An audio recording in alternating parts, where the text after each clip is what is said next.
اعوذ باللہ من الشیطان الرجیم بسم اللہ الرحمن الرحیم حامدا ومصلیا ومسلما اللہم صل علی محمد کما تحب وترضى له بسم اللہ الرحمن الرحیم السلام علیکم ورحمۃ اللہ وبرکاتہ۔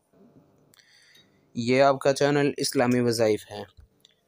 آج ہم آپ کے لیے دانت اور داڑھ کا روحانی وظیفہ لے کر حاضر ہوئے ہیں کہ جس شخص کو بھی دانت اور داڑھ میں درد ہو اس کے لیے وظیفہ لاجواب اور اکثیر عمل ہے۔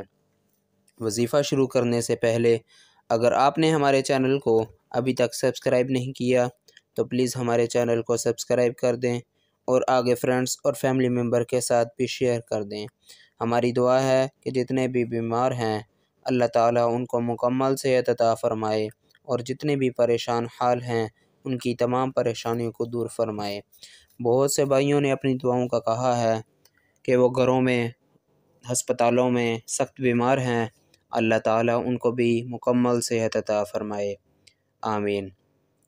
آج ہم آپ کے لیے دانت اور داڑھ کا وظیفہ لے کر حاضر ہوئے ہیں کہ جس شخص کو بھی دانت اور داڑھ میں درد ہو اس کا پورا بدن تکلیف میں رہتا ہے، کچھ کھایا پیا بھی نہیں جاتا اور بولا بھی نہیں جاتا، اور اس کے ساتھ ساتھ جس کے دانت اور داڑھ میں درد ہو یا پھر پیپ پڑ گئی ہو تو اس کے لیے وظیفہ بھی لاجواب اور اکثیر عمل ہے۔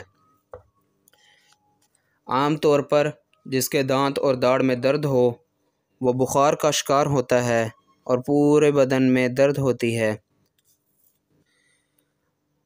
اور اس کے ساتھ ساتھ آج کے وظیفے کے لیے یقین کا ہونا بھی بہت زیادہ ضروری ہے، اور اس کا کوئی خاص وقت اور خاص کوئی ٹائم یا خاص کوئی تعداد مقرر نہیں ہے، بس جب چھینک آئے تو اس کے ساتھ 2 لفظ اور بڑھانے ہیں۔ جب بھی چھینک آئے تو الحمدللہ کے ساتھ ساتھ الحمدللہ علی کل حال یہ کہنا ہے۔ انشاءاللہ یہ اپنی پوری زندگی کا معمول بنا لیں، انشاءاللہ دانت اور داڑھ میں درد نہیں رہے گا۔ جزاکم اللہ خیر۔ السلام علیکم ورحمۃ اللہ وبرکاتہ۔